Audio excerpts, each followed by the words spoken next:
Hey, what's up all my gamers and gamettes? It's the one that they call Top Diggity Dog, and E3 is over. But it's all good because we did get some good things out of E3. So what I'm going to do today is I'm going to actually break down my top 10 E3 games that got me all kinds of excited. Y'all ready? Then let's do this. Number 10. The Division. This game right here is a beautiful game, and it always has been beautiful every time I see it. However, every time I see gameplay on it, it's always the same thing. You see people out in the streets of Manhattan in the snow shooting each other. It's the same thing. I don't see any different gameplay. It's always the same thing. But, however, this game piques my interest because it's so beautiful. Plus, I believe it's going to have a lot of great functions in this game that when it comes out, a lot of people is going to be like, wait a minute, hold up. You do not have the Division. You need to go shoot yourself because this game is hot. So the only reason why this is on my list is because it piques my interest. Number 9. Horizon Zero Dawn. Oh my goodness, that game was beautiful and it took me by surprise. I kept hearing rumors about that would be Guerrilla Games' big announcement at E3, and I finally seen that gameplay trailer and it just blew my mind. I mean, come on, this is a big huge dinosaur that girl is taking on, and I mean, she looked like she's like cave, you know, I don't know if it's back in the day or it's in the future, but she kind of looked like she's a cave woman, and it's just a huge dinosaur, and that's just that made my love just grow instantly. So I'm really intrigued to know more about this game to in the future to come. Oh, that's lovely. Number 8.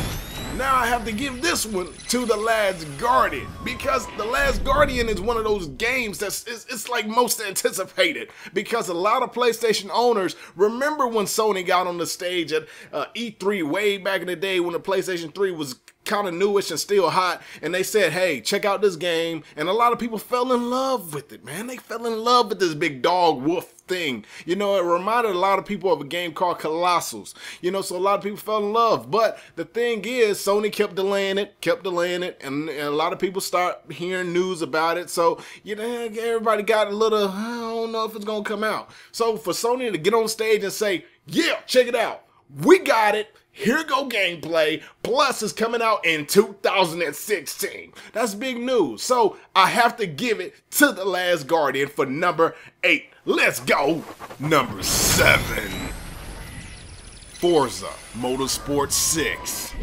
This game was beautifully done, and I think they painted the picture beautifully because they had Henry Ford the third, I believe that was his name, and he came out there on the stage and they showed off a car, which I do believe they said that was the first time the world seen that car, and that came down and came down from the ceiling, from above, and then it was like, okay, all right, now look at the screen because we're about to show you some gameplay.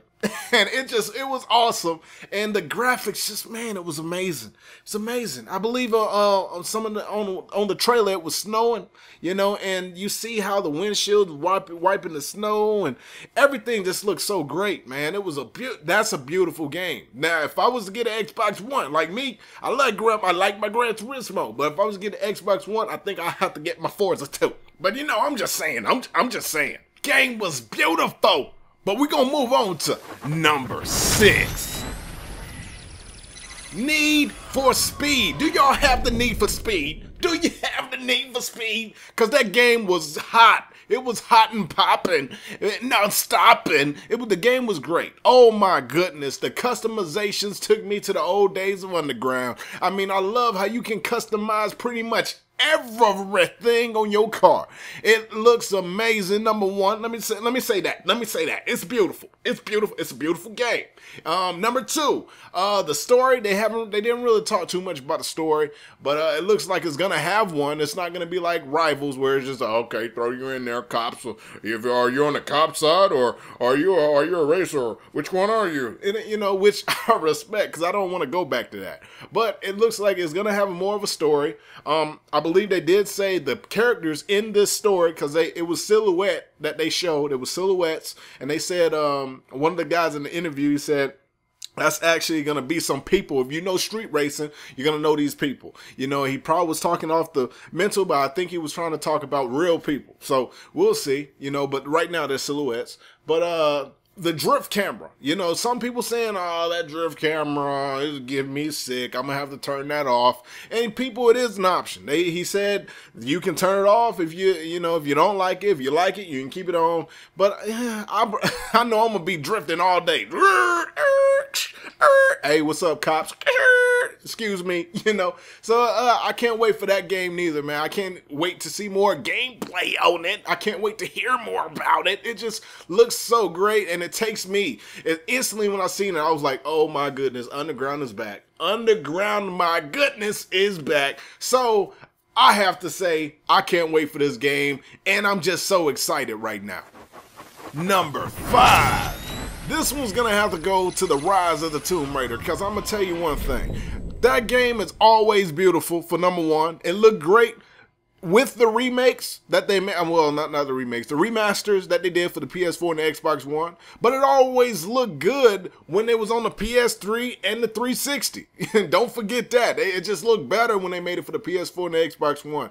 But I'll tell you one thing. Let's not just talk about graphics. Let's talk about campaign. Because graphics is one thing, but if the game suck or it don't pull in your attention, then that game failed, period. It can look beautiful. Look at Drive Club. Yeah, I did take a stab at Drive Club, Sony. What? But anyway, this game story has always been great. Always have you attached to that character, and that's what we look for. And I'll tell you one thing. When they got on stage and they showcased this whole, well, not the whole campaign, but this part of the game, the campaign part, I felt so much of a part of what Laura and that one big heavyset guy was doing. You know, it was out in the snow. I felt cold. I was asking them for a rain, for a coat. I was like, dude, y'all got coats on? Why can't I have a coat, man? It's cold out here. Please cover me up. I'm freezing. But yeah, the campaign, it did actually bring me into it, and I was so entwined with what they was doing, and I like the quick time events that they have in the game. I love how it's not, because usually when they add quick time events to games, what they do, they slow it down so you can, you know, you have time to hit that button. And it didn't seem like it was taken away from the cinematic. They didn't slow it down like that. It's kind of like, you better have your hand on that controller, and when that button pop up, you better hit it, and if you don't hit it, then check it out. You falling. If you're trying to jump over a cliff and you don't hit that button, you're falling. You know, so you're gonna have to have your hands on that controller and always be ready. But I like that, and it blows my mind. And like I said, mark my words, this game is gonna win multiple awards. Number 4, Uncharted 4: A Thief's End. This was another game that was much like Tomb Raider. It looked great. It looked beautiful. It just, man, this game with the graphics, those is the games that show you the true power of the next gen system. Because some of these games, let's be honest, some of these games do not show you the true power of what this system can do.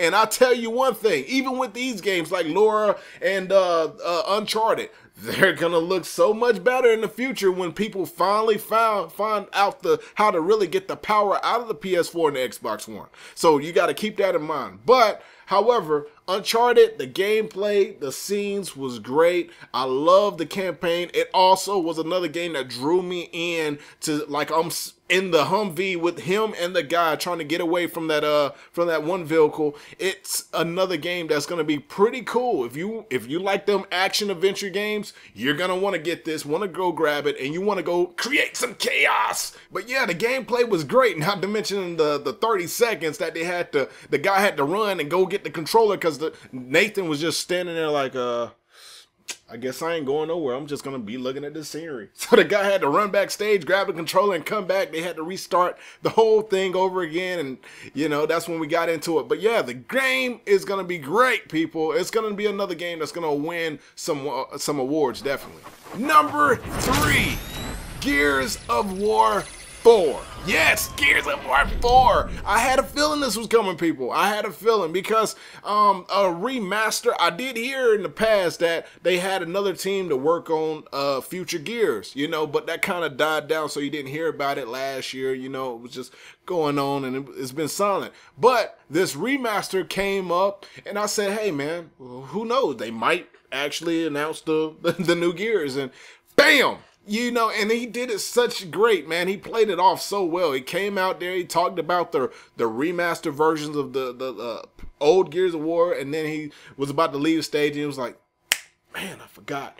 Yo, guys, also, before I leave, check this out.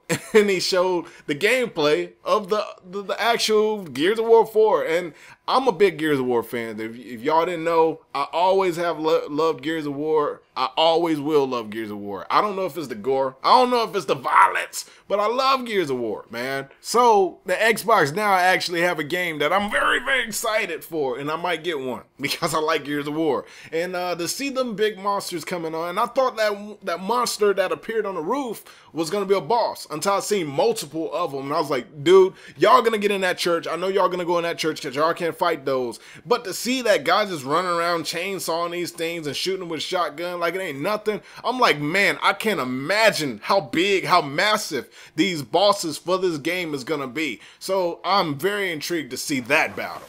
Number 2. Star Wars Battlefront. This game is a game that the world want to see. Not just PlayStation people, not just Xbox people, not just PC people, but the world want to see, because this game, number one, it looks gorgeous. I gotta say about the looks. I always gotta say about the looks, because it is great to have eye candy with some great gameplay. Alright, so the looks is on point, and then we know it's by DICE. DICE make great games, people. I'm sorry, they do it. Y'all know it. They make games look great off that Frostbite engine. They make games play great off that Frostbite engine.